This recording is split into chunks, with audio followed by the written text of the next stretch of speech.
Dobro večer. Jaz moram danes biti primer zato, ker je tamle kamera in ni nikogar zadaj, da bi me lovil, ker hodim gor pa dol, ker bo verjetno zelo težko, namreč biti primer. Ampak bom vseeno poskušal.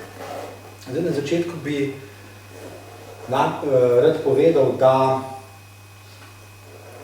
sem čuden človek in tudi gospa, ki je protagonistka te knjige, Ana, tako je pač njeno ime v tej knjigi, drugače je ime, mi je to velikrat rekla, torej, da sem čuden. In tudi sicer mi ljudje pravijo, da sem čuden, ker pišem knjige. Rečejo mi namreč, da v teh časih itak nihče več knjig ne bere in torej, kaj mi ni jasno, zakaj potem sploh pišem, če pa nihče ne bere. Zdaj, moj alibi je pravzaprav samo eden, da sem na žalost že dovolj star, da bi se lahko spremenil. Torej, bom ostal čuden do konca svojega življenja in knjig enostavno ne morem nehati pisati, kratko malo se ne da. To je podobno, kot če bi hoteli prepovedati ribi, da plava. Se ne da, enostavno se ne da. To je pač v njeni naravi in jaz pišem knjige preprosto zato, ker jih znam pisati. Ta knjiga je nastala potem, ko se je pred leti pri meni oglasila neka gospa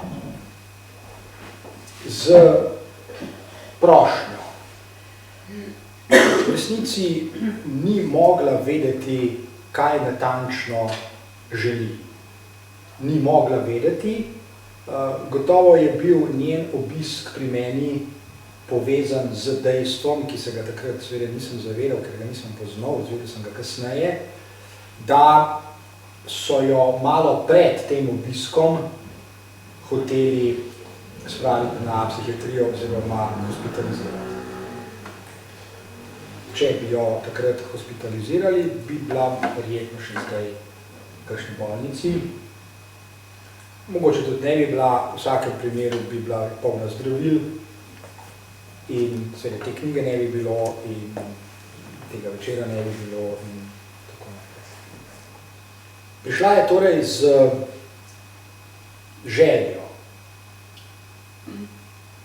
Jaz ne bi niti poskušal odgovarjati na vprašanje, kakšna želja je bila. Pomembno je, da se je oglasila. In jaz sem se odzval. Odzval sem se s svojo željo, če lahko tako rečem, z analitično željo.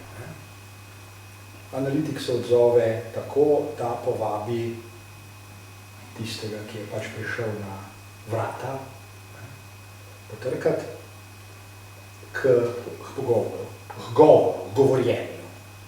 Analitik pozove drugega človeka k govorjenju. Govorite torej, pripovedujte. Jaz nisem šaman, jaz nisem zdravnik, nisem psihiater, sem analitik. Pripovedujte torej, in gospa je začela pripovedovati. Ta knjiga je nastala zato, ker sem kmalu ugotovil, da je izjemno inteligentna, da je izjemno artikulirana in da bi bilo morda škoda, če te svoje pripovedi ne bi spravila v tako obliko, kot je tale. Pod to knjigo sem sicer podpisan jaz, ker sama ni želela biti podpisana. V resnici zajema v glavnem, veliki meri, največji meri, so to njena pisma. Pisma, ki jih je pisala meni, ki sem jo povabil k govorjenju, kasneje pa tudi k pisanju. Rekel sem ji, da bi bilo lahko dobro, če bi to svojo pripoved, ki mi sicer pripoveduje, še zapisala in jo pošiljala. In jo je. In zdaj to. Zakaj je njena pripoved tako pomembna, da zasluži, da je zapisana v knjigi. Gospa se je kar nekaj časa upirala temu, to je že treba priznati. Se je upirala in ni želela. Zlasti ni želela, da bi knjiga išla. In tudi potem, ko je končno sprejela, da bo išla, je bilo vedno znova žal, da je to rekla, da je to dovolila. Kar je zelo tesno povezano z njeno pripovedjo, s tem, o čemer je pripovedovala in tudi pisala. Torej, zakaj? Zakaj bi bila njena pripoved od vseh možnih pripovedi na tem svetu taka, da zasluži, da je v tej knjigi? Vprašanje je v bistvu zelo zahtevno, izjemno zahtevno vprašanje, na katerega ni enostavno odgovoriti. Sploh ne. Jaz bom poskušal. Njena pripoved se je vedno znova začela z dolgim molkom, s precej dolgim molkom, s tišino oziroma z jokom. Pravi, preden je sploh lahko kaj povedala, vsakič znova, ko je pač prišla, je najprej jokala, ihtela. Dolgo časa. Najni pogovori niso trajali 45 minut, nikoli, tudi 50 minut ne, tudi 1 uro ne, praviloma so trajali 2 uri ali več. Od tega je bilo polovico joka. To je pomembno. Čeprav je prišla z željo in čeprav sem jo povabil k govorjenju, dolgo časa ni mogla govoriti. Ni mogla govoriti, čeprav se verjetno vsakemu človeku zdi skoraj nemogoče, da kdo ne bi mogel govoriti. To je značilno za ljudi, da govorimo. To je zelo značilno. Sem bolj napitja. Kaj se je torej zgodilo, da ni mogla govoriti? In kako je to sploh mogoče? Kako je sploh mogoče, da se je to zgodilo, kar se je zgodilo? Oče je prvič posilil, ko je imela 11 let.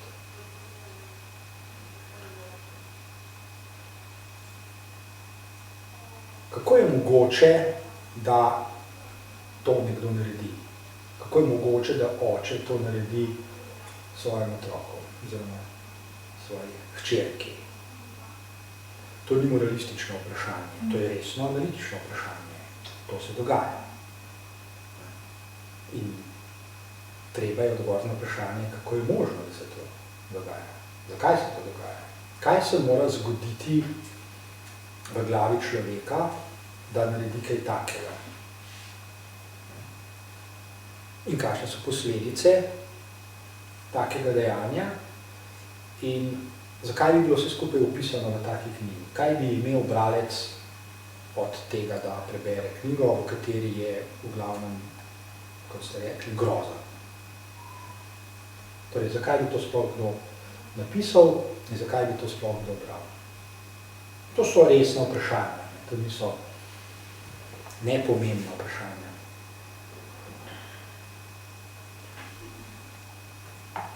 Da bi odgovorili na vprašanja, moramo najprej poskušati razumeti nekaj osnovnih principov, ki nas v resnici delajo ljudi.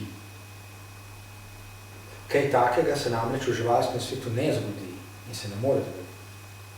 To, kar je opisano v tej knjigi, se lahko zgodi samo med človeškimi biti. Zato bi se prehitro potoložili, če bi rekli, da je tak človek, na pol žival, ali pa da je monstrum v človeški obleki, da se mu je zmešalo in tako naprej. To ne bi ničesar pojasnilo.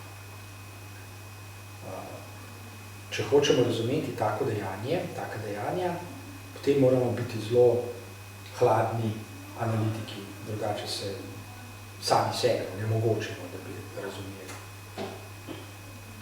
Torej, Prva stvar, ki jo velja omeniti, je, da se to lahko zgodi samo med ljudmi in sicer zaradi tega, ker naše identiteta kateregakoli človeka nima nobene naravne opore. Ljudje smo radikalno drugačni od živali. Kaj pomeni, da človekova identiteta nima nobene naravne opore? Najprej pomeni tole.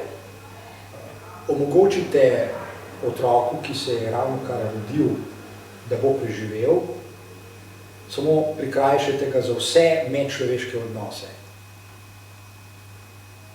Samo prikrajšajte ga, umetno ga hranite, ne vem, po nekih cevkah, kaj se, na nek način mu omogočite, da bo preživel. Brez medsebojnih odnosov. Iz tega bitja nikoli na ta način ne nastane človek. Nikoli. Za človeka je njegova biologija, so njegovi geni, njegova konstitucija, tako naprej, kratko malo, premalo, da bi se razvil v človeka. Premalo. Vse to je sicer pomembno in je potrebno, ampak je premalo. Ljudje nastanemo strogo vzeto zaradi medsebojnih odnosov. Mi smo dobesedno narejeni iz odnosov. In naša identiteta vsakega posameznika je možna samo prek drugega človeka. Samo, če obstaja drugi človek, se posameznik sploh lahko zave lastne identitete. Človek se ne more sam prek sebe, sam od sebe zavedati lastne identitete. Ni možno. Potrebuje drugega, potrebuje odnos do drugega, medsebojni odnos, in samo prek tega odnosa, oziroma prek odnosov, ponovadi jih je veliko, samo prek odnosov se začenja razvijati kot človeško bitje in razvije primer osebnost. Kar pomeni, da je identiteta vsakega posameznika ključno odvisna od drugih ljudi. Odvisna od tega, kako se drugi ljudje obnašajo do tega posameznika. Zato se posameznik prek odnosov z drugimi v resnici uči prepoznavati samega sebe. Oziroma, bolj natančno rečeno, ljudje se ne učimo prepoznavati prek drugih sebe, ampak prek drugih ljudi konstruiramo zavest o sebi, ustvarjamo jo, gradimo jo, kar pomeni, da je ključno in bistveno za vsakega posameznika, kako se do njega obnašajo drugi. To, kar v vsakdanjem življenju včasih slišite, ko kdo reče, briga mene, kaj si drugi mislijo o meni, je v resnici popolnoma zgrešeno. Nas po definiciji briga, kaj si drugi mislijo o nas. Tudi če rečemo, da nam je vseeno. V resnici nam ni, nikoli ne. Jaz nikomor ne verjamem, ki reče, ma vseeno je. Ni mu vseeno in ne moremo biti.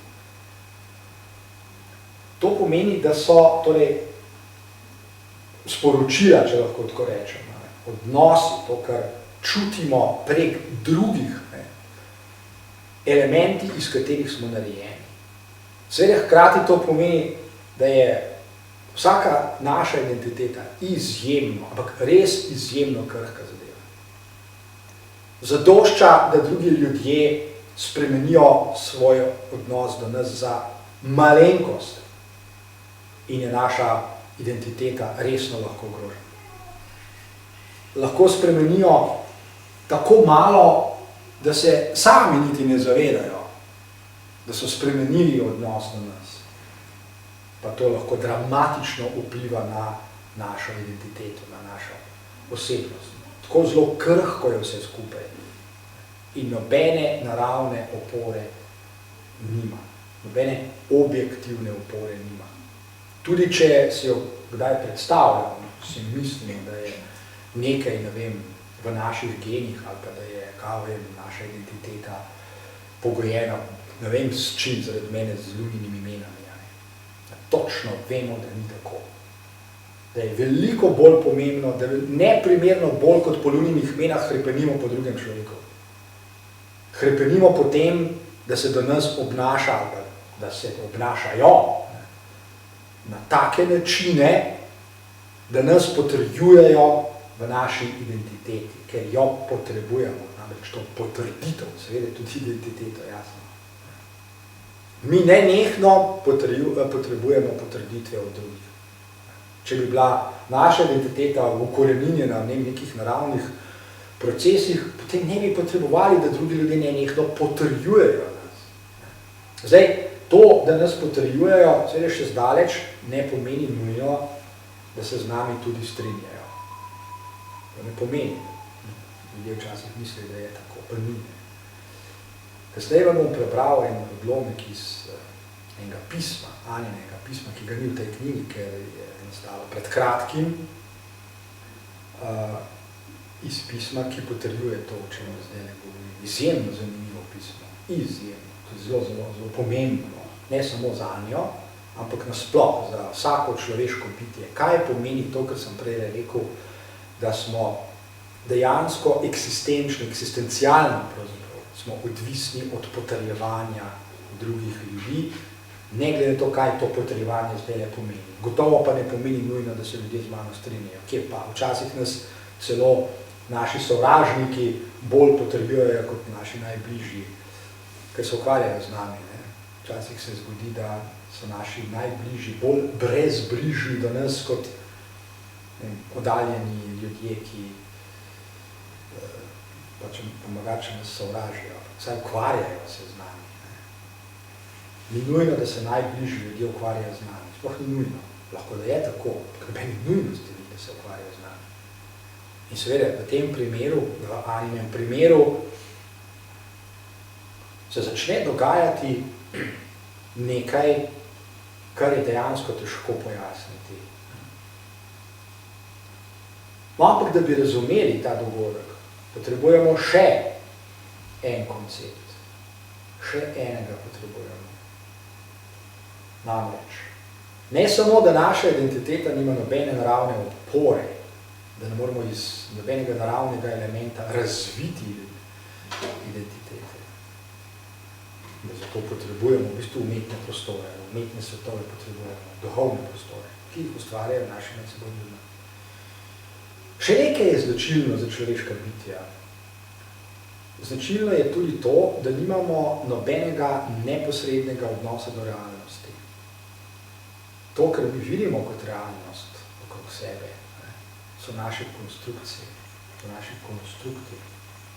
In pomemben prispevek k razumevanju, kako možgani kreirajo okolje, je prispevek, o katerem ste verjetno slišali te dni, ko so razglasili 3 Nobelove nagrajence za medicino, ki so odkrili izjemno zapletene možganske mehanizme, s katerimi možgani ustvarjajo realnost. Možgani ne odslikavajo zunanje realnosti, možgani jo konstruirajo, jo ustvarjajo. Seveda jo različni možgani ustvarjajo na različne načine, zato mi ljudje ne živimo v istih realnostih. Ne živimo. Ni mogoče, da bi živeli. Naše realnosti se med seboj razlikujejo vsaj malo. 2 človeka na tem svetu ne živita v isti realnosti. Pa ne mislim zdaj neke duhovne, ne, mislim objektivno realnost, fizično, empirično realnost. Ker moji možgani ne morejo konstruirati realnosti, empirične realnosti, na enak način kot vaši. Preprosto ne morejo, ni načina. Ne? Mi nimamo enakih nevronov v možgani. Moji nevroni niso enaki vaši. Pravzaprav nobeni nevroni, ki jih imamo vsi skupaj, ki smo zdaj v tej dvorani, niso med seboj enaki. Tukaj imaš nevroni ali povezave med nevroni? Ne, nevroni. Vedno nevroni. Nevroni. Ker niso še popolnoma raziskani še povrhu. Ne, so zelo raziskani. To je ena od velikih mitov, ki ga še vedno ljudje gojijo, češ, da v možganih vemo zelo malo, kje pa. V možganih vemo gigantsko veliko. V možganih vemo pošastno veliko. vemo take stvari, da se ljudem ti sanja, ne? Če samo si vzamete se nekaj časa, pa pogledate, naprimer, samo poskušate dojeti, kaj so tile trije odkrili, pa to vam bo vzelo par let študija. Potem zakaj jih ne znamo uporabljati množično? Ja, to je pa zdaj drugo vprašanje. To je pa drugo. K temu bi lahko tudi dodali, zakaj pa mogoče nočemo, ali pa ne želimo, ali pa... To je drugo vprašanje. Okay. Za naslednje srečanje. Ja, lahko. Okay. Lahko, ja. Drug teden imam predavanje na šoli ljubljanski o izvršilnih funkcijah, čisto nevrologija bo to, nevropsihologija, še o enem mitu, vse je mit ali pa eno čisto napačno pričakovanje ljudi. Obstaja še eno napačno, pogosto napačno pričakovanje ljudi, namreč, da človek lahko naredi nekaj, samo če se malo potrudi. Ali pa, če bi imel malo več volje, recimo deca, to nenehno poslušajo v šoli, če bi imel malo več volje, če bi se malo potrudil, če bi se malo spravil k učenju. Tudi približno ni tako. Tudi približno. Ne gre. Ampak je najprej treba malo pogledati v možgane, da vidimo, kaj vse se mora zgoditi, koliko zapletenih operacij se mora zgoditi, da prst premakne. Kaj šele, da se spravite k neki dejavnosti, kot je na primer učenje in se nečesa učite. Zato je danes zelo pomembno, da probamo čim več tega nevroznanstvenih spoznanj prenesti ljudem,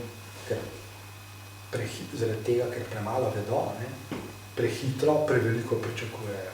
Zlasti recimo v šolah učitelji učencev. No, to je pa zdaj ena tretja tema, da moramo iti nazaj, čist nazaj.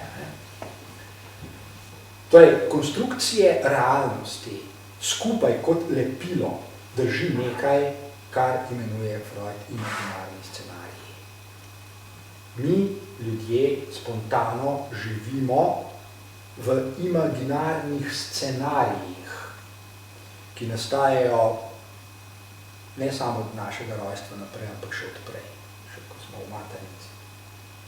Imaginarni scenariji so najprej tisti prvi scenariji, po katerih živimo. In se ravnamo, ne da bi vedeli, da se ravnamo, večinoma pojma nimamo, po kakšnih scenarijih živimo.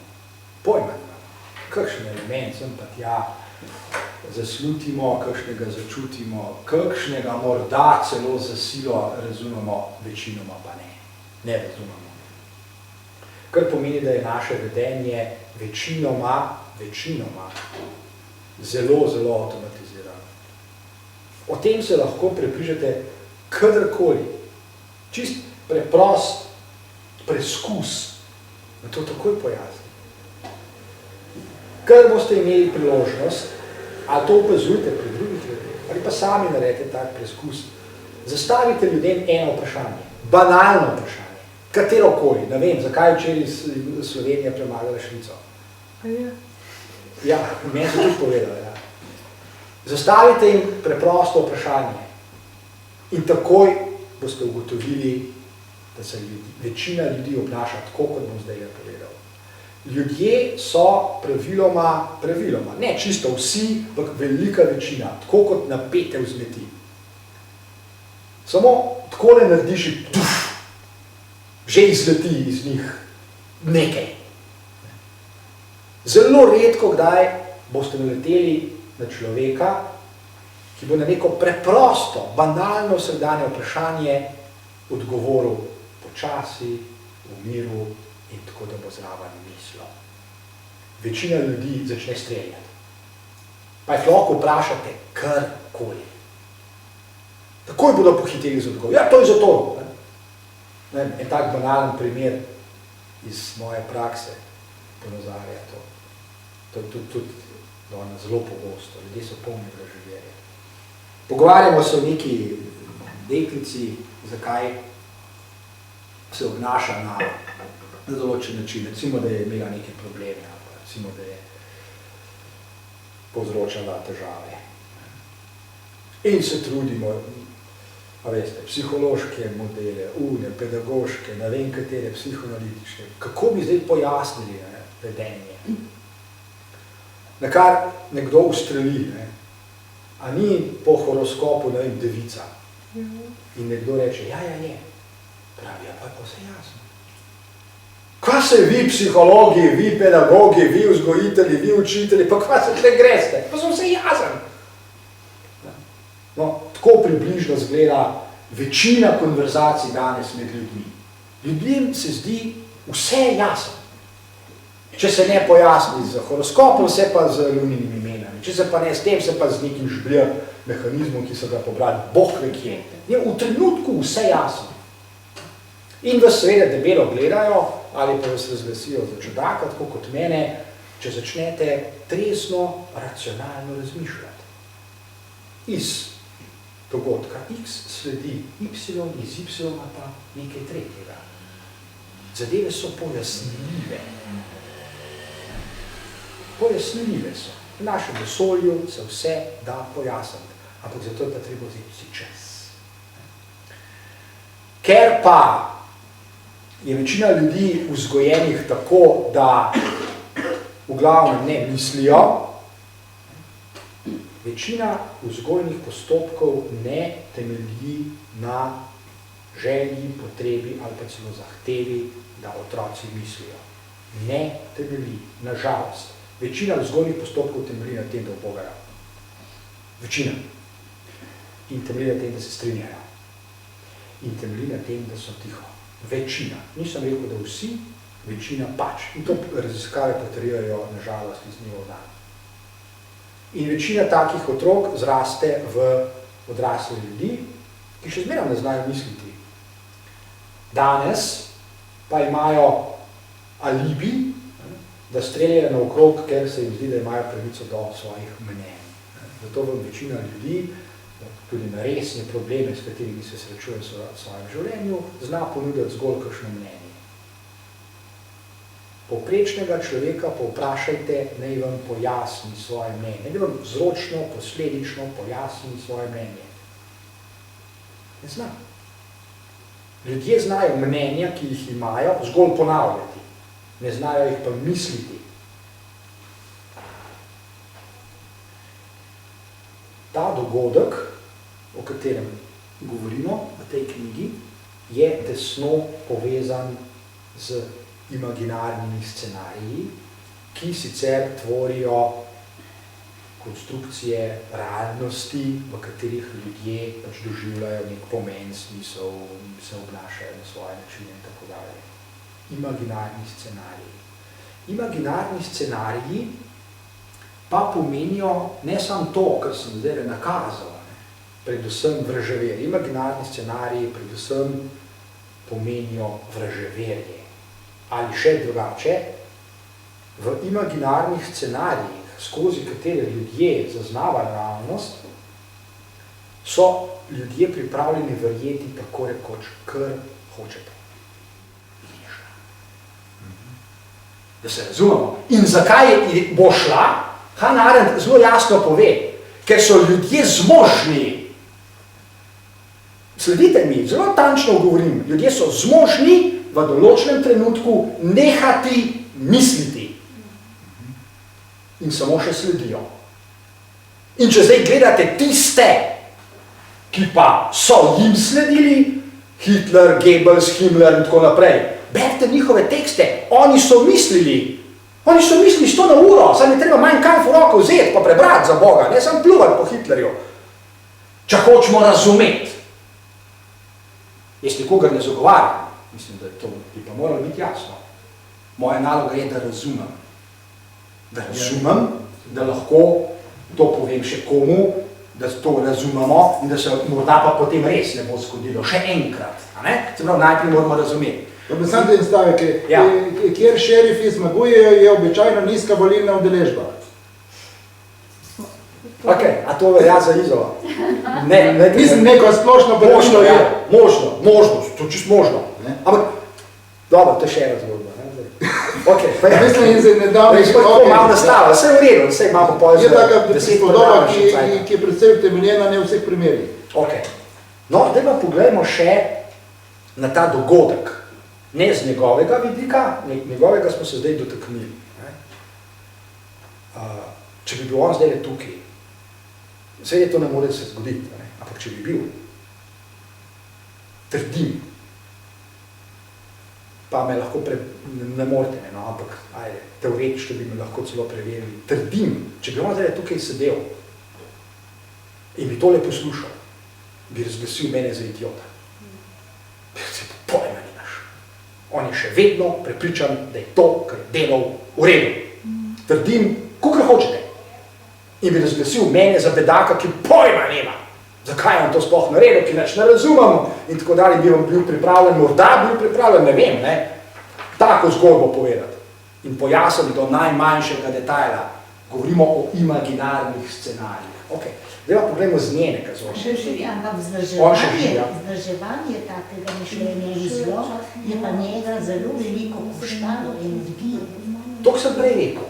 Ja, ampak, ko je to del vašega mentalnega sveta, ko je to del vašega kognitivnega sveta, vi se ne trudite vsak dan znova, vi se moram pa potruditi. Ne, to teče avtomatično.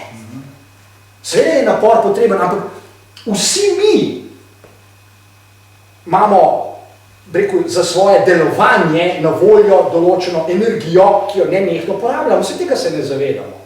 Vse mi se ne zavedamo svojih imaginarnih scenarijev. Vse mi se ne zavedamo, kako avtomatično, pustite zavest je pik zigmer, zavest je več, kako nezavedno skrbimo za to. Seveda je potrebna za to energija, ja? Ampak ko to postane naša navada, ko to sprejmemo, a veste, to je tako, kot ne vem, deloholik, dela 14 ur na dan, pa mu rečete zvečer, ko prije po 14 urah iz službe, stike zmatane na odličimo kaki. On je na spidu, on je jaz bi še. Ja, ampak odkot pa pride nezavedno? Odkot pride? Odkot pride kaj? To, kar govorite. Zavest, to ni. To je sestavni del. To je sestavni del našega mentalnega sveta, ki nastaja od malega, gradi se, kot sem prej rekel, skozi medsebojne odnose, skozi rabo jezika. Mi gradimo svoje mentalne, duhovne svetove. Se niso kar padli z neba, se tudi nismo prinesli prtlažniku na ta svet. Mi jih nenehno ustvarjamo kot bitja, ki uporabljamo jezik. Zato je ključno za nas, da smo bitja z možnost uporabljati jezik. In mi z jezikom kreiramo svetove, te simbolne, duhovne svetove, in imaginarne scenarije, in kaj je prav, in kaj ni prav. Brez jezika tega ne moramo narediti. Zato pravim, ni nobene primerjave med človekom in živaljo. Človek je radikalno drugačen od živali, natanko zaradi rabe jezika. Zdaj pa poglejmo na to, preko drugo plat, kako pa, kaj ta, in to je pa pomembno zdaj recimo za analitika. Kaj je tako dejanje? Zakaj je tako dejanje zlo? To moramo zdaj znati pojasniti, ne samo ga obsoditi, ja, je zlo, ja, to itak, da je. Ampak kaj naredi, kaj povzroči? Zlasti v luči tistega, kar vam bom pol povedal malo kasneje. Zdaj bom prebral en del pisma, ne bom celega, ker je dolgo, ki mi ga je poslala pred kratkim, ker se še naprej dopisujeva in zdaj nastaja druga knjiga, pristala je sicer, da bo, jaz upam, da sem malo premislila, da bo tudi druga išla.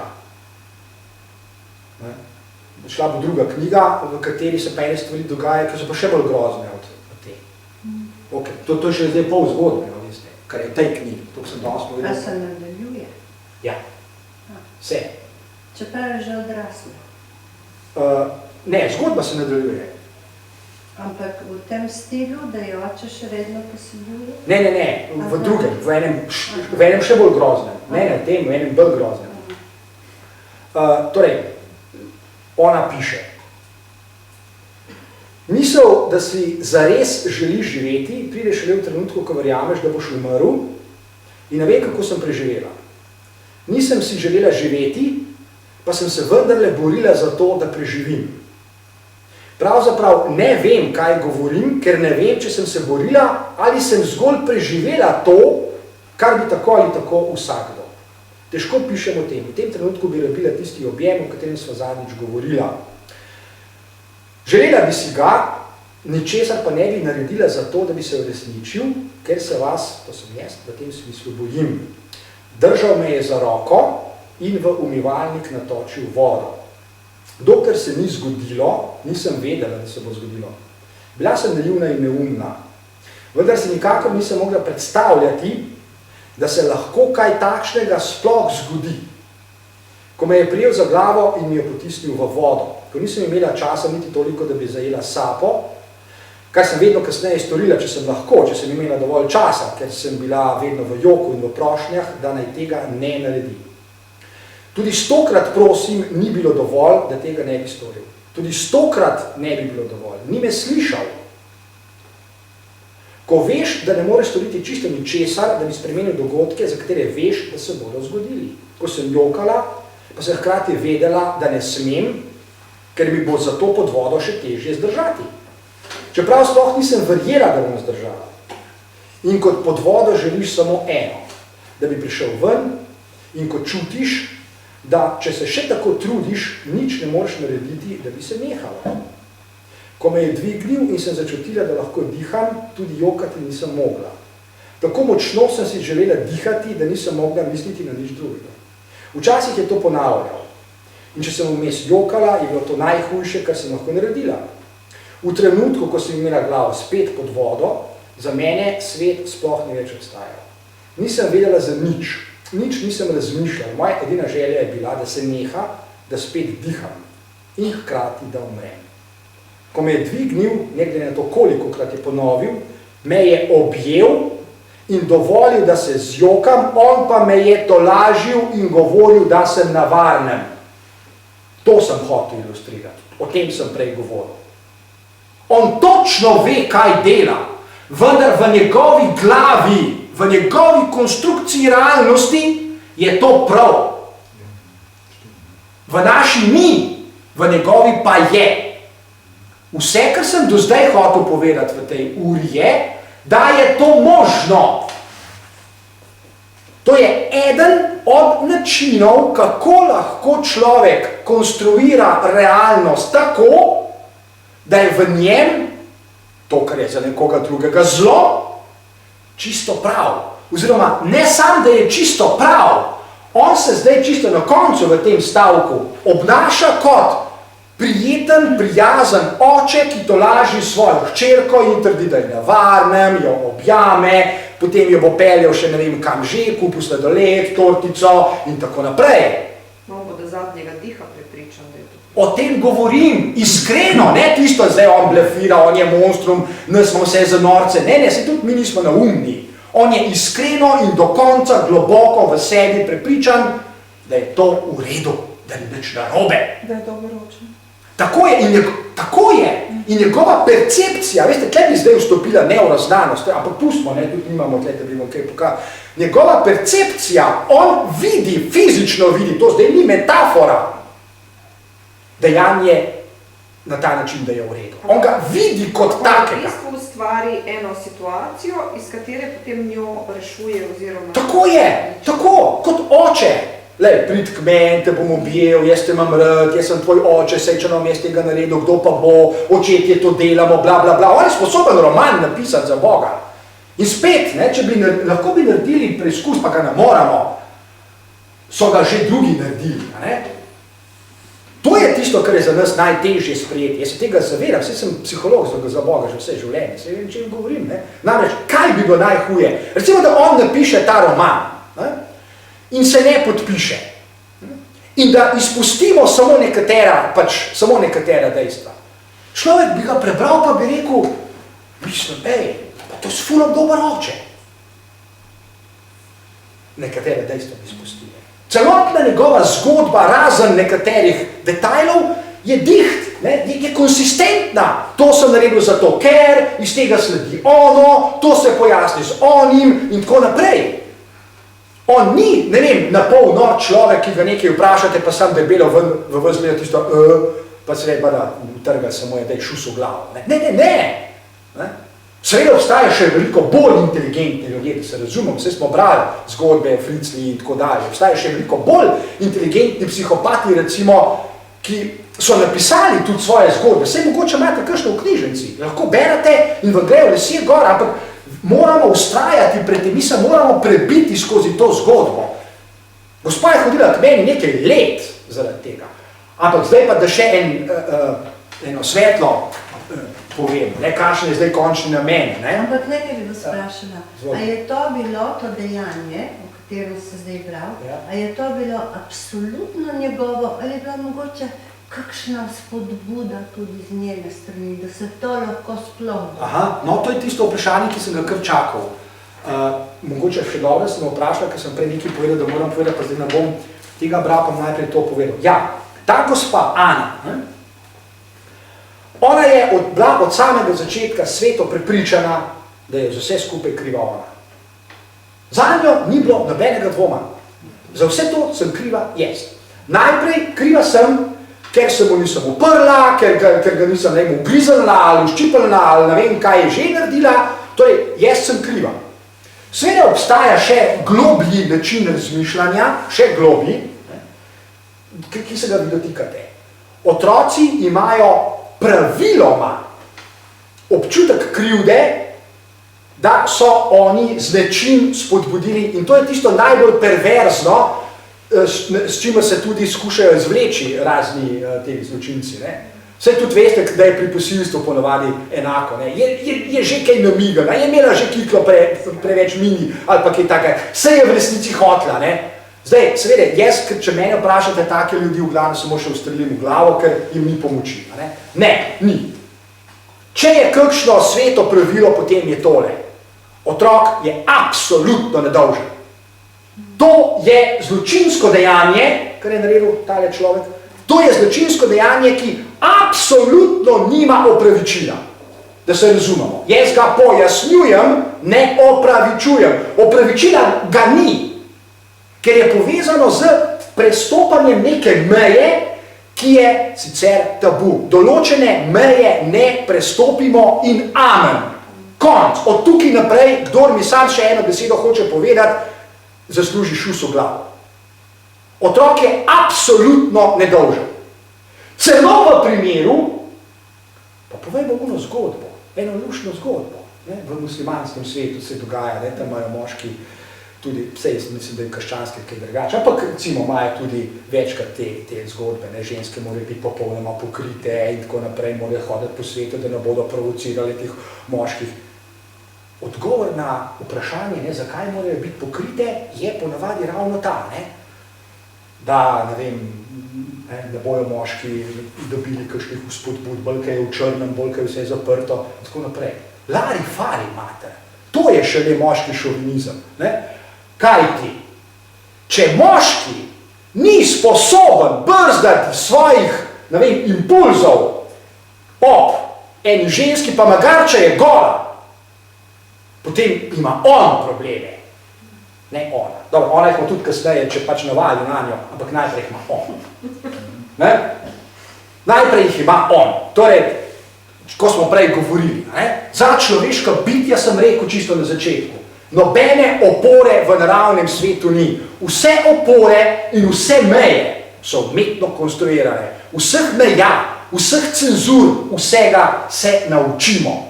Tukaj je prav, tukaj je pa narobe, tukaj je pa meja, ki jo ne prestopimo. Zakaj? Zato. Amen. In tisti seveda, ki se skuša na ta način izvleči, ne, ja, me je že provociral in tako naprej, pravzaprav ima zelo resne težave, sam da očitno ne ve, da jih ima. Ne? Mi smo po definiciji, za človeška bitja, mi smo po definiciji je značilno, da moramo nenehno brzdati sami sebe. Nenehno, od začetka do konca življenja. Moramo in tukaj, a veste, se šele rojeva to, kar je sicer tudi značilno, to je velik problem v tej državi. Nekateri se ga skušajo dotakati, pa ga ne znajo misliti. Tukaj se rojeva problem svobode, morale in zakona. In Kant je bil pri tem zelo jasen. Ni svobode, če ni zakona. Ali pa avtoritete, ne? Avtoriteta zasluži pa zakon. Svoboden si šele, ko si podrejen zakonu. Se pravi, najprej si podrejen, pol si šele svoboden. Kolikor ti zakon to nalaga, omogoča in tako dalje. Ni svoboda, ker tisto, jaz sem kar svobodna, pa lahko delam in tako naprej. Ne. In tukaj gre, zdaj teoretsko, če bi šli v to smer, ne bi nadaljevali, bi prišli dekanta. Torej, ne, tudi če bi deklica, tudi če bi ga aktivno provocirala, ne vem, zapeljevala in tako naprej, je dolžnost od očeta, da reče, draga moja, ne, jaz to vem, ker sem odrasel, bla, bla, bla, ti morda še ne veš, si mlada in tako naprej, ampak moja očetovska dolžnost je, da rečem, ne. To se dogaja staršem dnevno, a veste, dnevno. Vsakemu očetu se je zgodilo, da se je hčerka spravila svojo medenico na njegovo koleno, da jo je zibal. In ne, da bi pomislil, da pravzaprav je pripravila, da je bo glihkar pripeljal do orgazma. Kdo je zdaj kriv? Otrok! Lepo vas prosil. Kdo bo zdaj ta pameten v hiši? Otrok ali foter? Madonna, to so elementarne zadeve. Ne? Otrok ne more in ni nikoli kriv, basta. Odrasel, ko prestopi mejo, je kriv vedno. Spet basta. Ok, o tem se ne pogovarjamo sploh. No, zdaj pa še malo enkrat bomo pa tudi morali nehati. Ne? In zdaj analiza traja in ta gospa imenuje tisto sobico, kamor hodi čudežna sobica. No in nekega dne se zgodi en lep čudež, ki ga tudi opiše v enem pismu pred kratkim in ima sanje. In ima, zdaj analiza je že trajala, to smo zdaj preskočili, ker nimamo cajta, da bi šli v detajle, ne? Super se zgodi nekaj. Zdaj, ta ženska, ne, zdaj odrasla ženska, ona ima še vedno strašne občutke krivde. Ona kriva, nisem mu uprla, bla, bla, bla, bla, bla. Ona ima strašne občutke krivde. Ona težko živi. Ne, ona tudi sebe, recimo, če ste knjigo brali, ne, veste, da ona sebi velikrat reče, da je neumna. Ona zelo velikrat sebi reče, da je neumna. Kaj sem bila neumna, še zdaj sem neumna, to je neumna, zanje je cel kup stvari neumnih.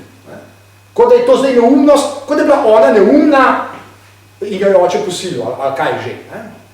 Skratka, ima strašno prtljago, ne, težave, ampak ne, te sanje so res. Nekaj dni nazaj sem imela zanimive sanje. Rada bi jih delila z vami, ker sem že zjutraj čutila zaradi njih neverjeten mir. To je izjava, ki je zanje zelo nova, ker kot sem prej rekel, ne, ti pogovori so bili v glavnem veliko tega krčevitega ihtenja, joka, samoobtoževanja, neumnosti, jaz sem čuden, ona je čudna, vsi smo čudni, vse je čudno, kakor veliko je bilo tega, ogromno je bilo tega. Ne. Ampak zdaj pa pravi mir, naenkrat mir. Mir, ki me še vedno spremlja. Kot da bi na nek čuden način ostal v meni, na način, ki si ga ne znam razložiti. Tle se dogaja duhovnost človeka in tle se vrejevajo ene zanimivosti. Torej, zdaj pa sanje. Sedim za mizo z nekaj ljudmi, ki jih pravzaprav sploh ne poznam. Igramo karte. Ne vem, če je prav, da jih igram. Ona stalno te, a je prav, ali ni, a smem, ali ne, jaz sem neumna. Ona stalno se to sprašuje. Ne vem, če je prav. Tudi v sanjah se to sprašuje. Tudi, ja, sanje, to so zdaj sanje. Ne vem, če je prav, da igram karte. Igramo, zasedimo za mizo, ne vem, če strašen občutek imam, da jih ne smem in da ni prav, da sedim za tisto mizo s tistimi ljudmi. To je paradigma njenega življenja. Ni prav, jaz si ne zaslužim, jaz sem kriva, jaz sem umazana, jaz sem grda, ne, poskušala je tudi samomor delati in tako dalje. To je enega terapeuta, psihiatra, tam se je hotel na psihiatrijo, bla, bla, bla, tega bo ogromno. Ne. In seveda, to je skozi, to je rdeča nit njenega življenja. A je prav, ali ni, jaz si ne zaslužim, jaz sem neumna, ne, skratka. Ne vem, če je prav, da se tam duši me in občutek imam, da moram zbežati. Zdaj seveda, ta stavek, ne, to bi trajal, ne, to je analitičen stavek, ne, duši me in občutek imam, da zbežati. Prej, ko sem uno bral, ne, lahko takoj to povežete. Ne, on je drži pod vodo, dušijo, davijo, ne more dihati, skratka. Ne. In občutek imam, da moram zbežati. Ko se obrnem nazaj, za drugo mizo sedite vi, jaz, svojo ženo. Zanimivo je, da vem, da je žena, čeprav seveda brez obraza, ki sploh ne vem, kakšna je. Seveda je nisem še nikoli videla, seveda sme videti. Ampak to sploh ni bistveno. Pazite, to je pa res, to je pa. Bistveno je, da vam je v trenutku, ko vas pogledam, vse jasno. Pazite, to je čist noro. To je za kakšno teoretsko knjigo, to je za bodoče študente, psihologije, psihologije. nič ne rečete, zgolj pokimate in mi daste vedeti, da je vse v redu, da lahko igram karte in da s tem ni nič narobe. Tole je pravzaprav en velik premik v njenem življenju. To je izjemno velik premik.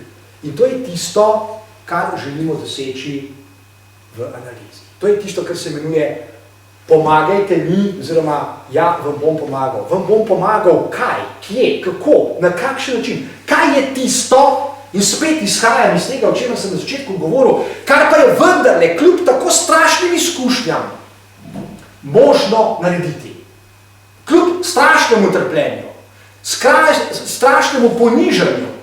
Njena eksistenca se je sesula, on jo je uničil, sicer fizično. On je s svojimi dejanji razsul njeno duševnost, razsul tisto duš. Torej, razpadel naokrog. Če bi jaz film posnel o tem, mogoče bo Hollywood kdaj posnel film o tej knjigi. Če bo kdaj Hollywood posnel, to moramo dati gor na YouTube. Če bo Hollywood, a ne, Hollywood, tole naj hotel posnet, no, v glav. Bi morali po angliško povedati. Se res, ja, ker bomo prevedli. Ok, v glavnem, če bi, ne, ali pa če bi jaz snemo, če bi jaz režiser, jaz bi to tudi pokazal. Ne. Jaz bi to pokazal. Ko se to dejanje zgodi, njeno duševnost eksplodira, razpade. En košček je temle, en je temle, en je temle, en je temle. In ona tega ne more več skrb pospraviti. Ne more. Ona je 11 let stara. Ne more. Ne more skrb dati nazaj tega sveta. Simbolna tvorba, pajčevina, kot sem prej rekel. Naši simbolni svetovi so pajčevine, ki se lahko rasujejo, takole narediš, razpadajo. Ok? Ampak znamo pa tudi zdraviti. Hvala Bogu, to znamo. In kaj pravzaprav se je zgodilo? Kaj ona v teh sanjah opiše? Zgodi se premik iz enega zornega kota.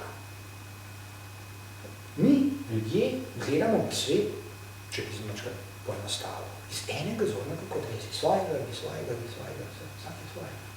Ampak to ne pomeni, da se ne moramo premakniti na drugega, ker se lahko, ker smo simbolna bitja. Ne pomeni, da se zlahka, nisem rekel, da se zlahka, trdim pa, da je to možno. In natanko to je. To bolj poetično ne bi moglo biti opisano. Sedim za mizo in vi samo pokimate. In vem, da je vse prav. Lahko to delam, lahko sem za to mizo, lahko igram karte. In kaj se naseli vanjo, tako kot piše na začetku? Mir. Mir. Ni več. Lahko da še bo, ampak zaenkrat ni. Jaz sem kriva, jaz sem neumna, jaz sem že kaj tazga, mir. Možnost je, da človek v celoti prekine svojo preteklost. Ne obstaja več.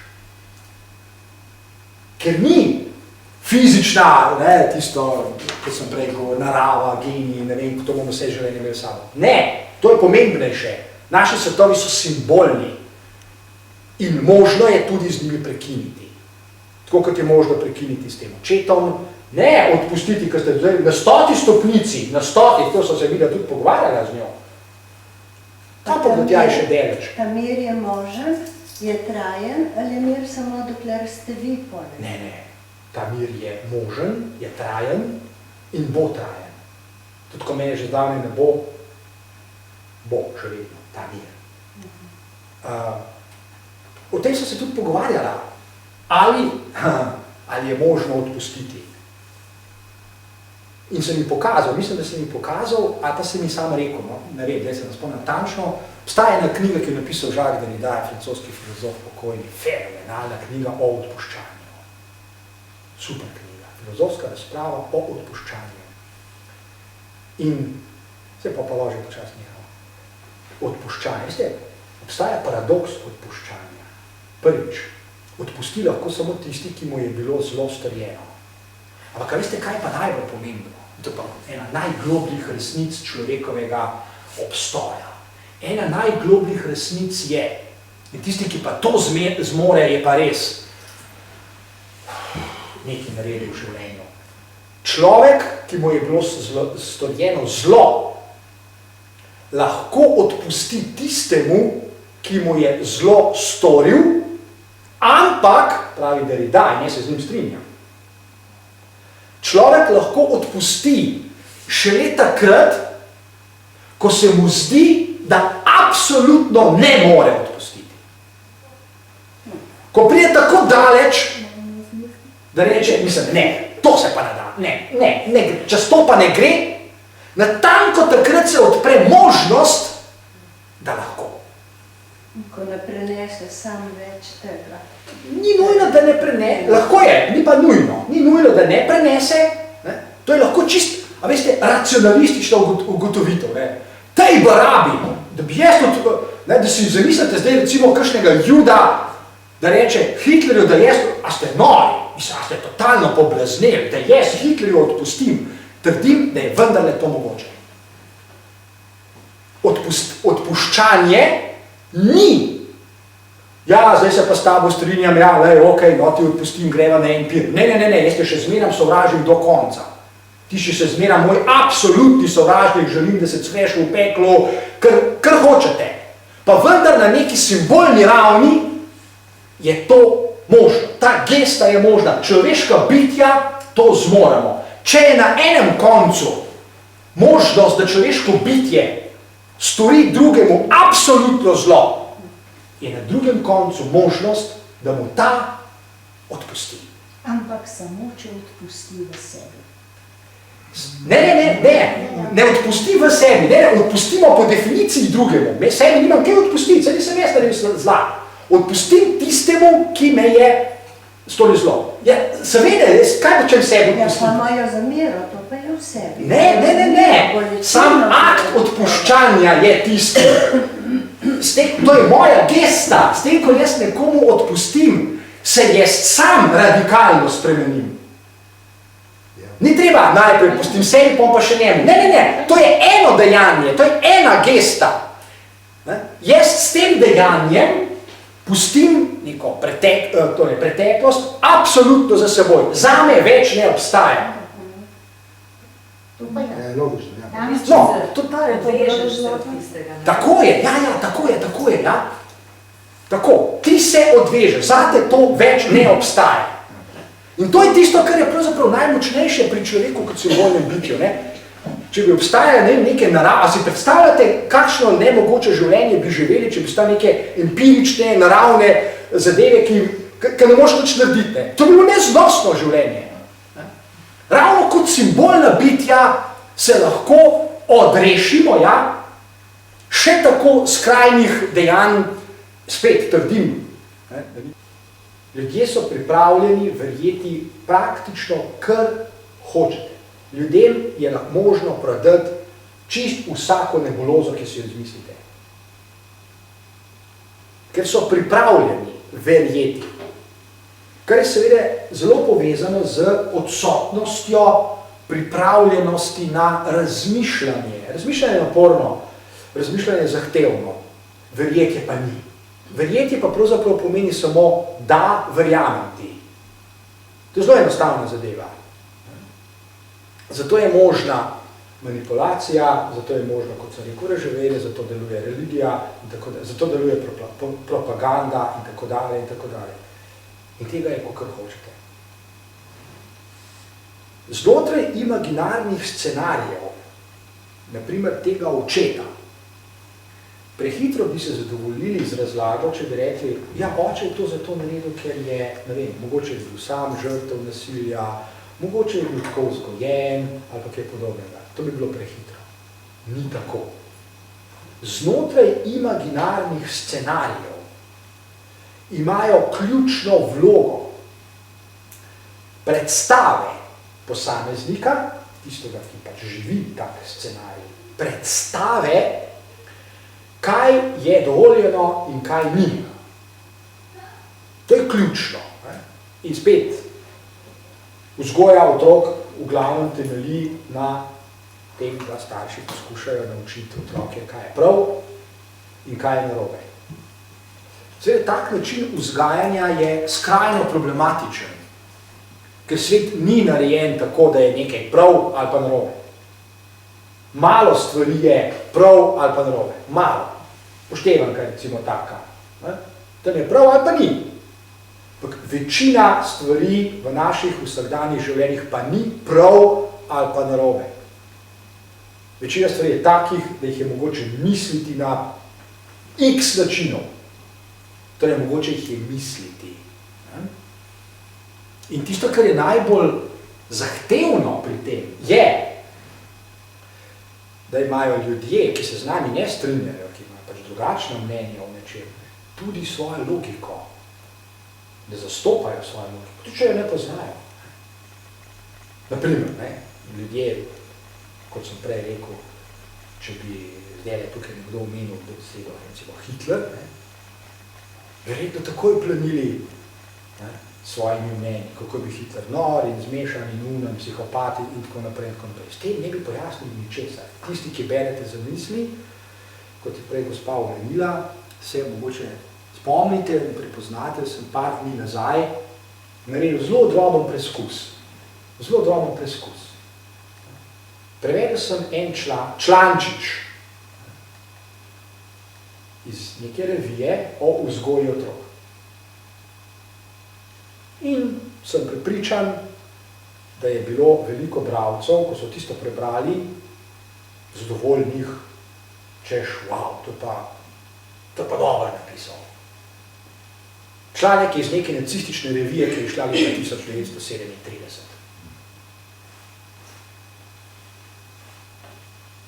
In trdim, da preden sem objavil ta podatek, je bilo tam zunaj veliko ljudi, ki bi se podpisali pod njega, češ, to je pa res ta prava vzgoja. Tega ne moram dokazati, ker nimam empiričnih raziskav narejenih, ampak upam si to trditi. Pa pustimo zdaj tole, ker bi šli predaleč, če bi hoteli analizirati besednjak. A veste, še preden planamo in rečemo, da je bil Hitler nor, pogledajte si kakšne govore Hitlerja in kakšne govore nacističnih veljakov. A veste, katere so najbolj pogoste besede, ki so jih uporabljali? Svoboda, mir, srce, treba je osvojiti srce ljudi, ne samo razum in tako naprej. Prosim. To niso enostavne zadeve. Torej, v teh imaginarnih scenarijih ima ključno vlogo razmišljanje, kolikor ga sploh je. Kaj je prav in kaj je narobe? Oziroma, kje je meja, ki jo preprosto človeška bitja ne bi smeli prestopiti. Ni nobene nujnosti, da večina ljudi sploh ve, kje je meja, ki jo ne bi smeli pristopiti. Te dni, prav te dni, te mesece, te tedne v tej državi, cela vrsta visoko izobraženih ljudi, doktorjev znanosti, profesorjev z univerze in tako naprej, po številnih slovenskih šolah zelo vehementno razlaga, da bi bilo zelo pametno, zelo dobro in zelo koristno resno razmisliti o vnovičnem telesnem kaznovanju otrok, ker to, kako so danes vzgojeni otroci, je pa čist meni, to je pa že pa totalna štala, zdaj pa treba narediti mir. Redni profesori, doktori znanosti, ta hip po slovenskih šolah zelo resno razglabljajo, da bi bilo treba začeti otroke tepst in jim seveda, kot se reče v žargonu, postavljati meje in tako dalje in tako dalje. Razmislite malo o tem, to niso enostavne zadeve. Kje je meja? In kako hitro je mogoče najti domnevne argumente, da človek prestopi kakšno mejo in to celo razglasi, ne samo pred samim seboj, ampak tudi pred drugimi ljudmi, kot naprimer pogumno dejanje. Kot nekaj, česar se drugi ne upajo, ker so reve in tako naprej, jaz če pa upam. Večina ljudi, vem kaj govorim zelo natančno zdaj, živi nekaj, kar v žargonu imenujemo self-delusion. To so samo prevare. To je zmožnost človeškega bitja, da prevara samega sebe. Da prevara sebe, ko se znajde na neki meji, recimo moralni, etični, na meji, kjer nikakor ne bi smeli prestopiti in na tisti meji najde, kolikor hočete argumentov, ne samo, da imajo mogoče prestopiti, ampak da je celo prav, če jo prestopi. Jaz sem imel veliko pogovorov z ljudmi, ki so me iskreno, začudeno spraševali, zakaj v človeških družbah velja tabu incesta. Kaj bi bilo lahko sploh narobe, če oče spi s svojo hčerko, mama s svojim sinom, brat pa sestra med sabo, kaj je s tem narobe? Jaz sem imel veliko takih pogovorov. Od ljudi, ki so dajali vtis zelo resnih, razmišljajočih biti. Povej mi, zakaj bi bilo pa to narobe? Kaj pa je to takega? Sploh, če si oba želita? Kje vidite problem? In v resnici je težko videti problem. Da ne mislite, da ga je lahko videti. Odgovor na vprašanje, zakaj tabu incesta, ni enostaven. Odkot ljudem ta tabu? Zakaj se ne bi smeli, če se imamo radi, med sabo dotikati? Da vse zadnje starši se morajo dolgo časa zelo intimno dotikati svojih otrok, ko jih umivajo in negujejo, se dojenčki ne negujejo sami. In ni nujno, hvala Bogu se to vendarle velikokrat zgodi, ampak ni pa nujno, da se zgodi, da na neki točki ali otrok ali pa celo starši začutijo, da zdaj pa se nič več ne dotikamo. A veste, to so zelo zanimive stvari tudi z vidika razvojne, naprimer psihologije, ko se starši znajdejo, ponavadi otroci to naredijo, ko jim prvič, naprimer, zaprejo vrata kopalnice, zdaj pa ti zunaj počaki. Zakaj pa? Še včeraj smo se kopali, pa tuširali, pa skupaj. Ja, včeraj smo, to smo nič več. Intima, zapiramo vrata. Lej, ne moš noter, no. Nobene nujnosti ni, da bo vsakdo to sprejel kot, a ja, se res, seveda.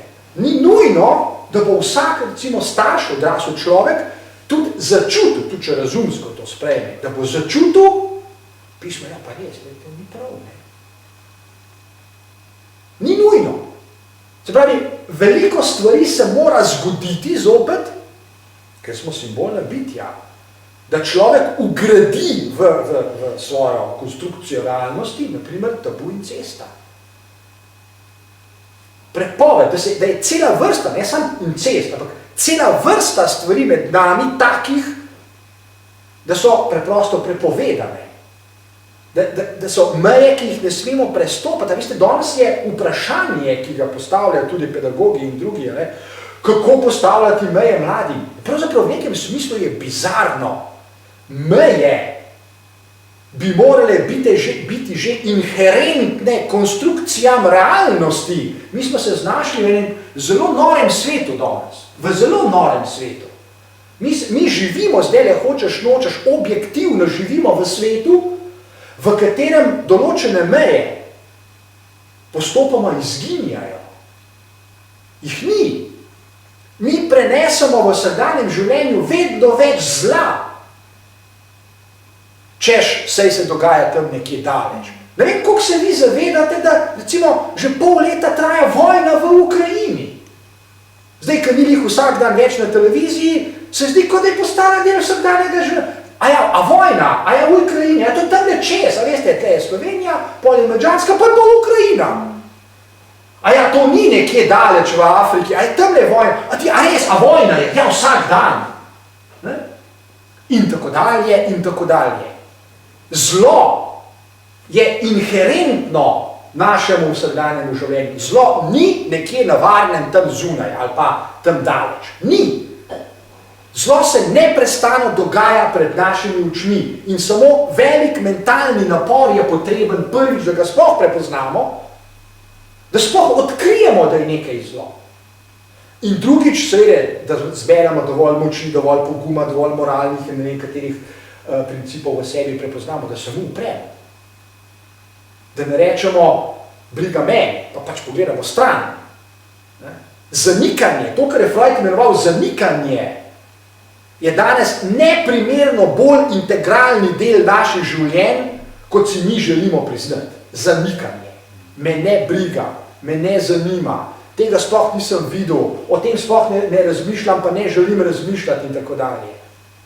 Nam se danes dobesedno podira nebo nad nami.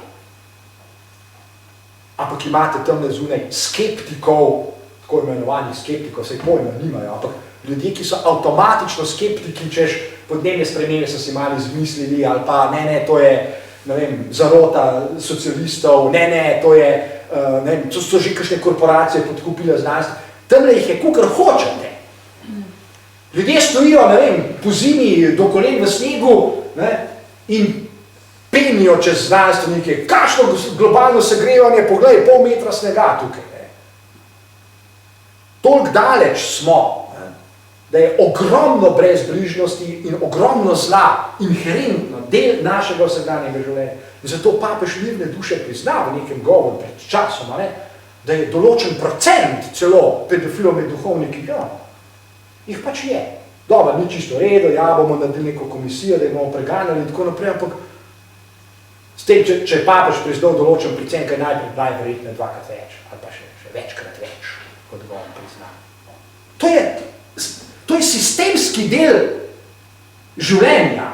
To ni redki posamezniki, sem pa tja sem. Ne smemo se s tem tolažiti. Zlo je inherentno in je del našega vsakdanjega življenja.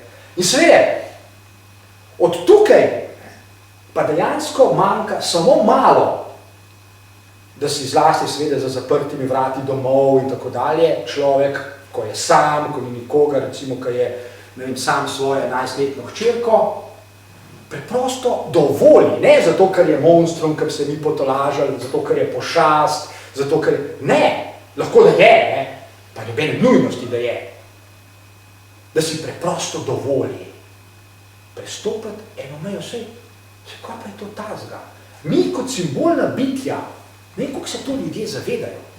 Mi imamo na voljo neskončno veliko mehanizmov, s katerimi te self-delusion, te samo prevare opravičujemo pred samim seboj. Sej to, kar se dogaja za zaprtimi vrati domov, sej tega mi ne rabimo pojasnjevati nikomor. Sej noben not ne more. Sej po zakonu nihče ne more noter, razen na vem, katerih izjemah in tako dalje. Se mi ne rabimo nikomor nič pojasnjevati. Med drugim imamo strašen alibi. Strašen alibi imamo, namreč znotraj družine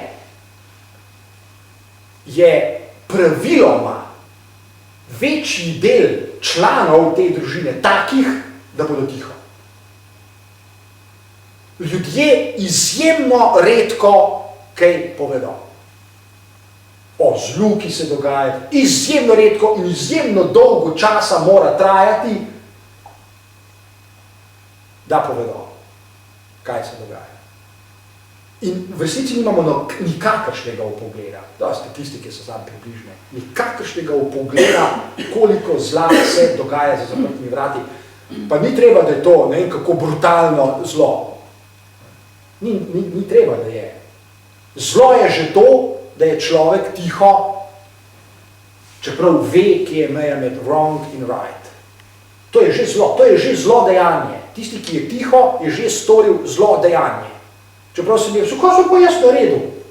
Veliko več, kot pa si misliš. To pomeni, da je veliko krat potem tudi tako, da drugi starš recimo ve, da se dogaja zgraba, pa in to dela, da ne ve. Ker meni se zdi nemogoče, da znotraj družine ne opaziš nič oziroma... Se je nemogoče, dejansko je nemogoče. Nemogoče je skriti in prikriti, nemogoče je blafirati, nemogoče se vede. Se jaz nisem rekel, da so ljudje neumni. Tega nisem rekel. Jaz sem samo rekel, da se znajo sprenevedati, okay, da živijo po imaginarju, da tiho trpijo, da prenašajo in da pravim, samo prevare so najhujše. Hude so seveda prevare, ne vem, politiki nas varajo, PR-ovci nas varajo, mediji nas varajo, o tem nenehno govorimo. Zame so mnogo hujše samo prevare. Ja, meni se zdi to najbolj najbolj grozno, da v bistvu recimo bi bila jaz tisti starš, ki to vidim, pa da to dovoliš, ne. To se ti sistem Čeprav to na nek način kaže tudi, da so ti starši, ki so tiho in vidijo, kaj se dogaja, da v bistvu s tem, da so tiho, kažejo, da se dogaja nekaj grdega, nemoralnega, neetičnega. Mislim, da ravno s tem pokažejo. Definitivno, objektivno kažejo. Mi govorimo, recimo, tak izraz, fraza, žargon, ne v znanosti, objektivno zlo. Objektivno zlo torej ne more biti alibi, češ nisem vedel, ali pa nihče mi ni povedal, ali pa kaj takega. Lahko, da subjektivno nisi zel, si pa objektivno. To je tisto, kar je največja nevarnost. Objektivno zlo, ki seveda, dokler se ga ne lotim, dokler ne začnem razmišljati, zato je razmišljanje tako močno orodje. Dokler ne začneš razmišljati o njem, ga dobesedno ne vidiš, v tem je štos. Ni res, da se realnost kar zrcali v naše možgane prihaja. Ne. Naše konstrukcije realnosti so izjemno selektivne. Izjemno selektivne so. In dokaj časa se ne lotimo razmišljati o nečem. Za nas objektivno ne obstaja. A razumete, to je čisto nevrološko, recimo, lahko to dokaže. Človek lahko leta zre v tole steklenico, pa jo ne vidi, če parafraziram. Leta zre. Ne vidi, dobesedno ne vidi. Ne sam spreneveda se, ni opazil, misli, da je nekaj drugega. Ne, objektivno ne vidi. Ni red. V primeru mama. Naprimer. Naši možgani niso tako kot tista kamera tamle, ki pač dejansko vse, kar je tle, zdaj pač beleži, kar se zaradi fotonov. Ne, pa nas je dragaš pri možgani. Ta kamera ne more nič selekcionirati. Ona posname to, kar je v kadru. Mi pa selekcioniramo nenehno. Tega ne bom videl, tega nočem videti, tega ne želim videti. Kar pomeni, še eno obrat je treba narediti. Veste, ko ljudje včasih reče, zlasti v šolah je to zelo pomembno, reče, ne vem, ta učenec gre po poti najmanjšega odpora, ali pa v vsakdanjem življenju tudi rečemo, najlažje je, ne vem, po liniji. Ni res! V resnici je potreben velik mentalni napor, da se sprenevedamo, da blefiramo, da vzdržujemo naše konstrukcije realnosti v vsej tisti selektivnosti, ki jo potrebujemo za lastne imaginarne scenarije. Sodobna nevroznanost to potrjuje. Velik mentalni napor je potreben za to. Ravno tako, kot je Freud pokazal, da je treba za potlačitev, da pač nekaj tlačimo od sebe, da ne bo obstajalo za nas, za našo zavest, je potreben velik in konstanten napor. Dolga leta je treba se truditi, da nekaj rinamo proč od sebe, ne vidimo, ne prepoznamo, zanikamo, utajimo in se obnašamo kot. Ravno obratno je res, da je v resnici mentalno vzetost, z vidika recimo kognitivnega napora, je pravzaprav manjši napor misliti, kot pa leta dolgo se sprenevedati. To so zanimive zadeve. Lahko nekaj se s prispodobo podam. Torej, mišljenje deluje kot dioda, kot polprevodnik. Polprevodnik, če ga malo se greš, spremeni prešalta na drugo stran. To mi nenehno počnemo. Nenehno. Mi nezavedno, izjemno spretno krmarimo v vsakdanjem življenju, kaj bomo videli, kaj ne bomo, kam bomo zavili, da ne bomo. Mi nenehno to počnemo. Torej, treba možgane samo se gret, pa spremenijo. Če bi bilo tako enostavno. Pa ni, ne? Nažalost ni. Ker ne gre, ne? Ampak to bomo pa, ko bomo govorili o nevroznanosti enkrat, ko me boste povabili. Torej, prestopi mejo. V nekem smislu, radikalnem smislu, to moramo res tle biti natančni, si človek kratko malo dovoli. Se pravi, te notranje cenzure popustijo, notranje zavore popustijo in si dovoli. Preprosto si dovoli. Kratko malo. Prestopiti mejo. Češ, sej, kaj je to tazga, ker če, ne vem, če te brali knjigo, ali pa če ste jo, sej, ne vem, ne, ampak če boste, ne, ampak če ste, sej. In bomo zdaj prebral še en domkis enega pisma, ki mi ga je Zanč poslala. Tak človek, svoje dejanje nenehno tudi razlaga. Oče, njej, Ani, on vedno tudi razloži, to sem naredil, ker te imam rad, to sem naredil, ker je moja očetovska dolžnost, to je bilo treba narediti, ker noben drug ne bo, jaz te moram poučiti, kako je z nožnico in kako je uno in tretje in tako naprej, nožnica mora biti čista, zato je treba umiti po seksu in tako dalje. On nenehno komentira svoje dejanja. On ima cele imaginarne scenarije pripravljene, ne sam, da on skozi te scenarije ne vidi, da ni nič narobe. Ne, obratno je res. On zna razložiti, zakaj je prav to, kar je naredil. On zna povedati konsistentno zgodbo. Ampak in ne verjame. Ne, on ji verjame. Ne more verjeti. Ne, tukaj se pa motite. Seveda ji verjame, on je sveto prepričan vanjo. Ja, kakor hočete. To je, kot če bi zagovarjali moške, ki to počenjajo. Ne, tle se čisto motite, jaz nikogar ne zagovarjam. To, kar sem zdaj povedal, ni zagovor. Zagovor je eno. Ja, bom vprašala drugače. Punčka, ki je bila stara 11 let, ko ni mogla odločati o sebi. Ni mogla, seveda ne. Ni mogla. Ne. In on je to počenil, kar pomeni, da je prisiljeval v to.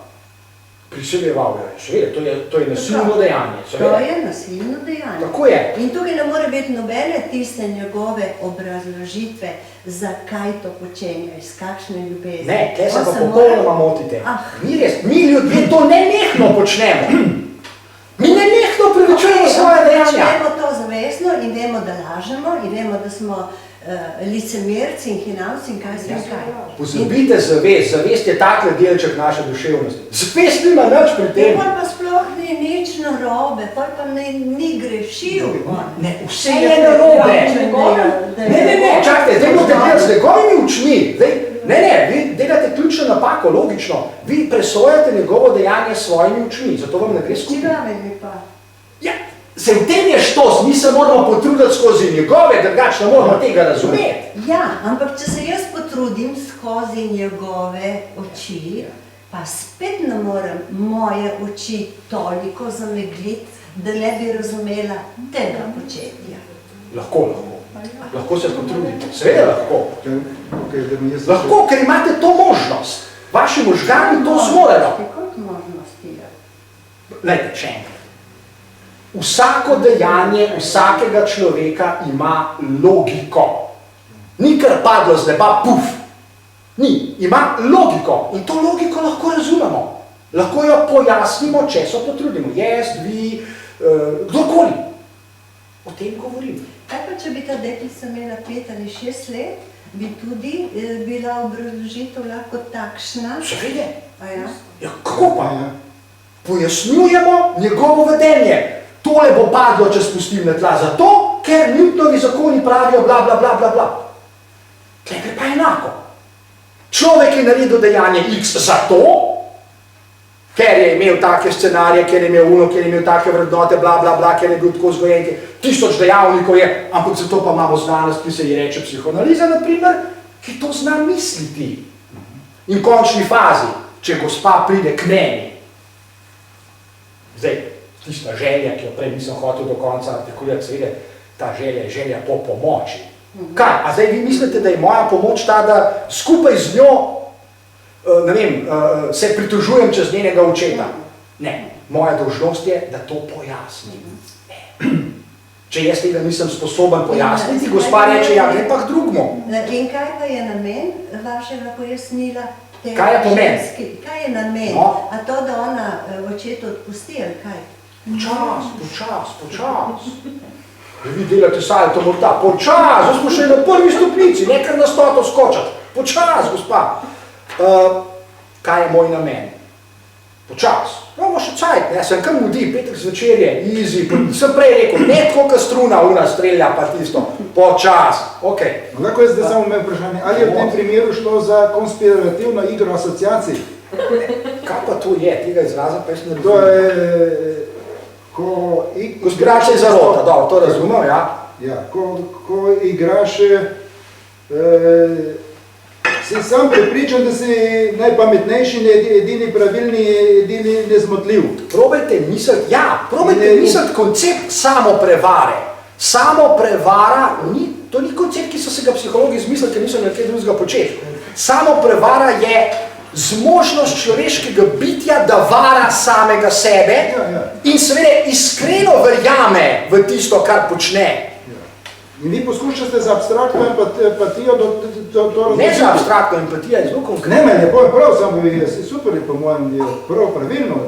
Za pojasnjevanje ne potrebujemo empatije, sem prej rekel, za pojasnjevanje potrebujemo hladen razum.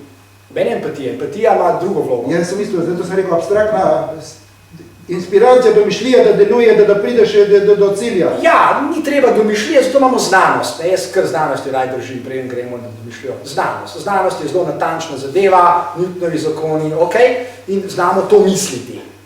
Ok, se pravi, nič drugega kot hladen razum. Ne vem, če ste kdaj brali, tukaj smo v Križanci, to knjigo gotovo imate, tukaj v Križanci.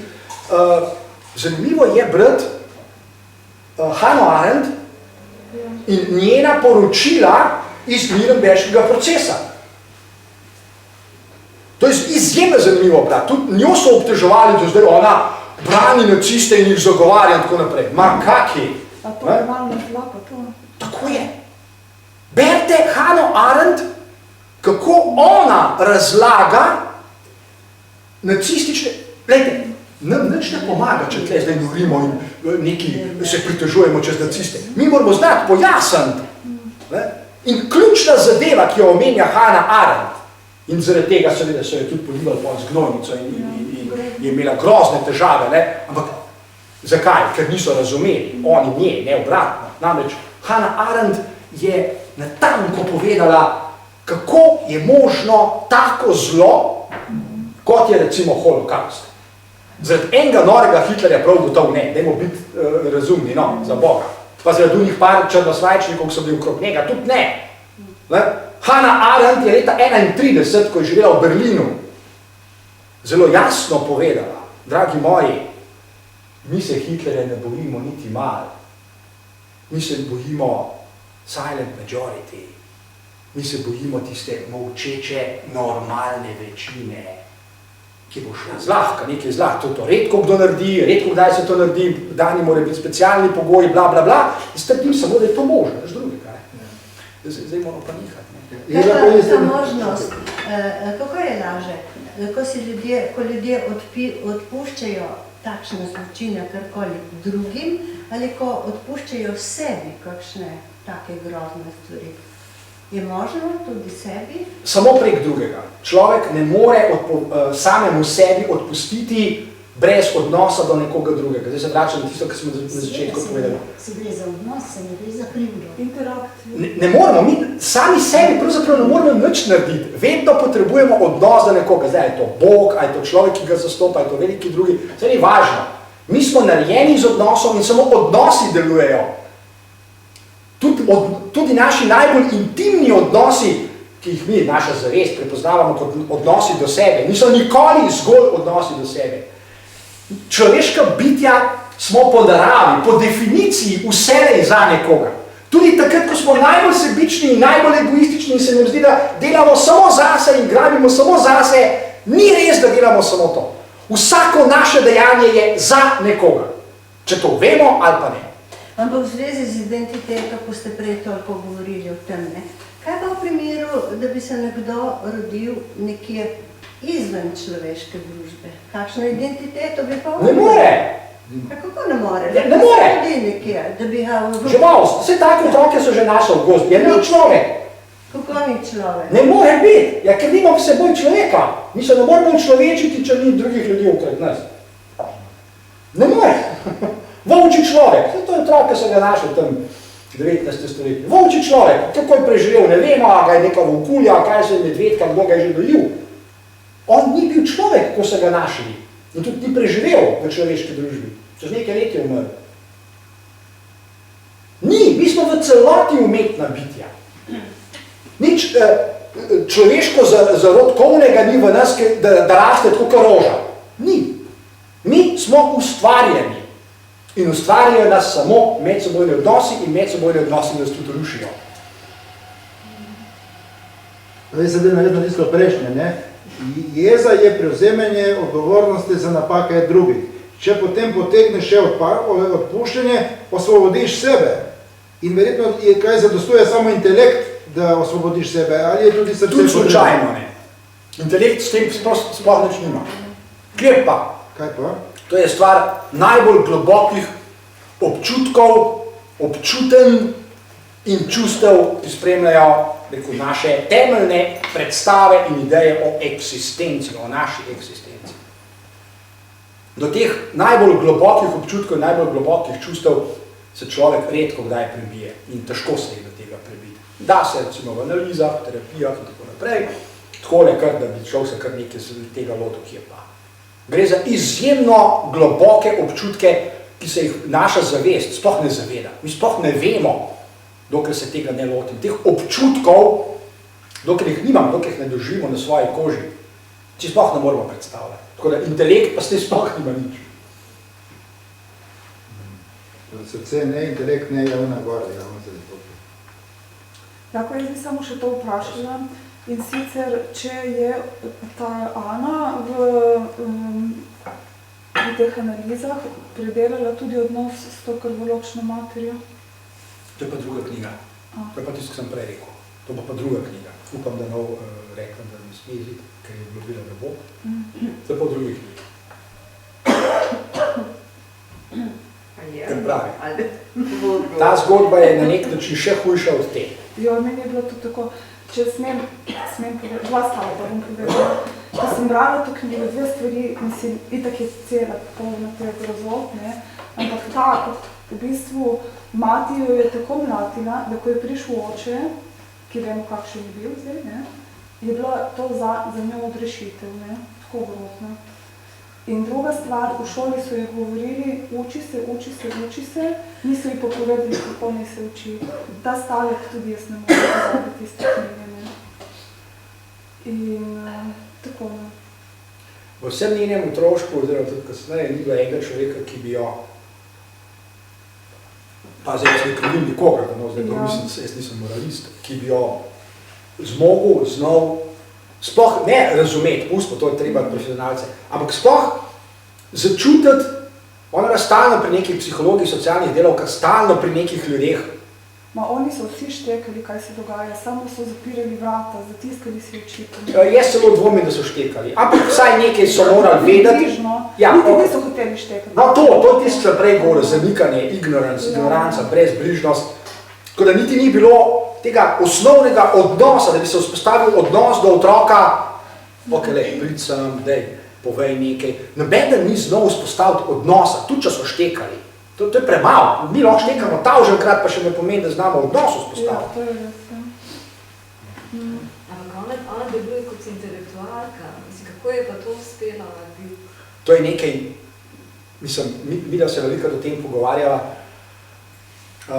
Ona je, to je moja hipoteza. Moja hipoteza je, da je del, torej pomemben del celo v tej neznosni situaciji, v tistem stanovanju, med enim in drugim pretepanjem, med enim in drugim špricanjem šole in vsemi temi zadevami, ki so tudi v knjigi opisane, ona je gradila en svoj svet, domišljijski svet, v katerem je bila vsaj za kratek trenutek, za nekaj minut, za nekaj ur, ne vem, koliko je to trajalo, ona sama, se pravi, tam pa ni bilo nikoga, nobenega intruderja, nobenega vsiljivca, nikoga, nobenega zla ni bilo tam. In ona kot otrok, trdi, da ona kot otrok, da je zmogla to, kar je sicer, a veste, kognitivne kapacitete, obstaja koncept kognitivne moči, kognitivna moč otrok je neprimerno večja od kognitivne moči povprečnih odraslih ljudi. To je silna moč. In trdim, torej moja hipoteza je, da je ona našla nišo med obupom in mislimi na samomor in nerazumevanje okolice, da je našla nišo, kjer so pravzaprav njene kognitivne zmožnosti cvetele. Našle, a veste, to tako, kot bi v puščavi najdeš v eni razpoki, v eni skali zabačeni, ki je čist mačken sence rožo. Nikjer nič ne raste, tam je pa ena po nekem čudežu, eno seme se je zataknilo tja, neko špranjo, toliko je bilo zemlje noter in evo ti zraste. To je ena zadeva. Druga zadeva pa je, da so njene, sodeč potem zdaj, kako zdaj, ona je, recimo, enkrat mi je rekla, a veste, jaz sem blazno dolgočasen med ljudmi, kaj je z njimi narobe? Povejo 2 besedi, jaz že vem, kaj bojo povedal čez 5 minut. Tako hudičevo predvidljivi so, tako zmeraj govorijo enake stavke, tako vse je že naprej. Pa jaz sem blazno dolgočasen. Torej, trdim tudi, da so morali biti že čist genetsko, potenciali kognitivni izjemno visoki. Pa je pa študirala? Je študirala, naredila en faks, ampak polka je šla študirati, mislim, ko je bila na tem, da gre študirati, je bila že toliko, rekel, tudi rezervana, da pravzaprav niti ni vedela, kaj kaj me zanima, da nekaj dajmo, pol je nekaj naredila, ker sicer ni najbolj srečna, da je to doštudirala, ampak je.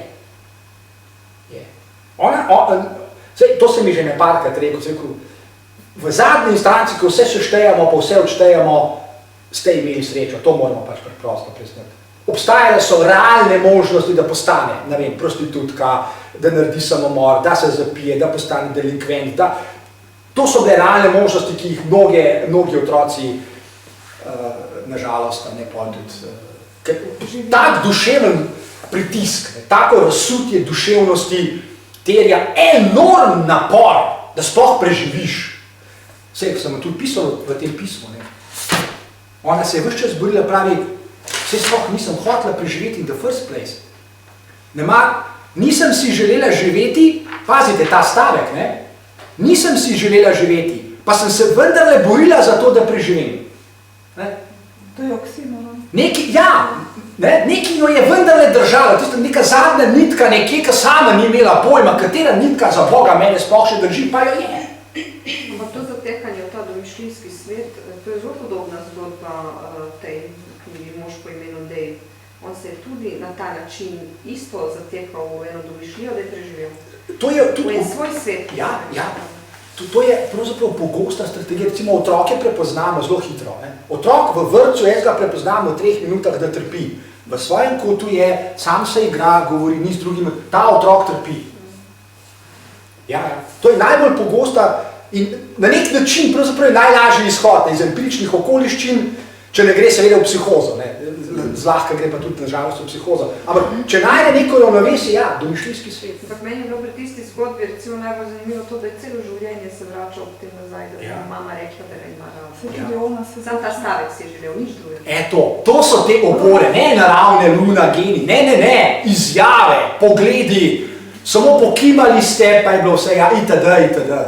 To je tisto, kar imenujemo potrjevanje eksistence. Saj ni treba ekspertiz delati. En stavek, ena beseda, en pogled, en ton. Jaz se spomnim, da mimo grede, recimo, kako je mene fasciniralo in vedno znova se bom tudi jaz vračal, vedno se bom vračal k temu. Enkrat, ko je bil sin še bistveno mlajši, tam je imel, ne vem, 14 let, mogoče 15, jaz ne bom nikoli pozabil. Dol smo bili v Savudriji, poletje je bilo, mi smo bili že dol, on je pa prišel pač za nami. Kaj je, še zdaj vidim, ta prizor je neizbrisan. Moralo biti enkrat, ne vem, že popoldne, tako, bila neka svetloba, krasna svetloba in jaz sem nikoli pozabil enega leska v njegovih očeh, ko je prihajal k meni in držal v roki en CD, zapekel me neka predavanja o enih in mi rekel, lej, tole pa zate. In tist lesk v očeh, to bilo nekaj, ker ni več treba nič govoriti, ko je vse jasno, ko je odnos popolnoma kristalno jasen, kaj pomeni. Ga ni treba razlagati in tako, Samo 1 sekunda, en lesk v očeh, za vse življenje na nek način je dovolj. Kako malo rabimo ljudje. Tolikle, čist. Če pomislite, pravzaprav koliko tragične znajo biti usode, da celo toliko malo tako redko dobimo. Tako kot včeraj sem delal en dokumentarc, se začne tako z enim krasnim uvodom, ki bi ga lahko parafraziral takole, se bom tudi objavil, ali sem že objavil, se ne vem, v glavnem bom, po moje, sem pa še nisem objavil. V glavnem, pomislite na tole nasprotje, kako gigantsko veliko danes vemo. Ne samo o možganih, ogromno vemo. renesančni človek, če bi se zdaj tukaj pojavil, bi ga kap. Če bi spoznaval, koliko mi danes vemo in po drugi strani, koliko malo pravzaprav naredimo za blagostanje ljudi, za dobrobit, za... Kakšen razkorak je med tem? Logično. Ne znamo misliti, da bi uporabili informacije. Ja, pa nočemo, pa ujno, pa tretje. To je tragičnost, ne, mnogih ljudi. Tragičnost, da se nam tako spontano zdi, zanj sem objavil tudi na kolumno, ker mi je neka znamka poslala, danes 10-letniki vzgajajo za bodoče menedžerje. Obstajajo resni tečaji, 30-urni tečaji, 10-letnike, sem preveril trikrat, 10, ne 100-letnike, 10-letnike. Vzgoja za bodoče menedžerje in politike, z 10-letnike. In to se dogaja zdaj. In koliko se nam spontano zdi pomembno imeti nakupil, že itak imamo, mi imamo gigant, neverjetno imamo dobrino krog sebe, no pa mi se kopljamo v izobilju. Ampak še ni dost. Bi še. Ok. Zdaj pa jaz vem, Ljubljana.